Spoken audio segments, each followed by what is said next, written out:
తనలాంటి privileged kids కనుక, బాగా డబ్బులు ఉన్నోళ్ళు కనుక, ఉద్యోగం వచ్చిన వాళ్ళు కనుక ఎస్సీ ఎస్టీ బీసీలు అయినా కానీ రిజర్వేషన్లు క్యారీ చేయడం అనేది చాలా దారుణం, సిగ్గుపడాలా అన్నది.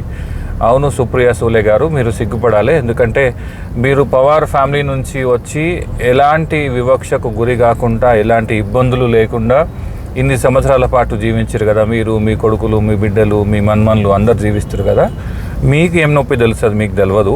నొప్పి ఎప్పుడు తెలుస్తుంది అంటే మీరు శరత్ పవార్ ఫ్యామిలీ కాకుండా ఒక శరత్ మహార్ లెక్కనో, తెలంగాణ లాంగ్వేజ్లో చెప్పాలంటే శరత్ మాదిగ లెక్కనో, శరత్ నాయక్ లెక్కనో, శరత్ ముదిరాజు లెక్కనో వాళ్లకు పుట్టి పేదరికంలో నిలబడి పక్కన ఉన్నటువంటి అగ్రకులాలు, ఆధిపత్య భావజాలం ఉన్న ప్రతి ఒక్కడు మిమ్మల్ని నీచమైన దృష్టితోని చూసినప్పుడు, అప్పుడు మీరు ఎదిగి ఎమ్మెల్యే ఎంపీ అయినప్పుడు మీరు రిజర్వేషన్లు క్లెయిమ్ చేసుకోను అంటే నడుస్తుంది. కానీ నువ్వు సిల్వర్ స్పూన్తోనో ప్లాటినం స్పూన్తోనో పుట్టి ఏ రోజు కూడా వివక్షని, పేదరికాన్ని చూడకుండా నువ్వు ఇప్పుడు వచ్చి రిజర్వేషన్లు వద్దు అని చెప్పడం అనేది చాలా దుర్మార్గం. పైగా నువ్వేమంటున్నావు,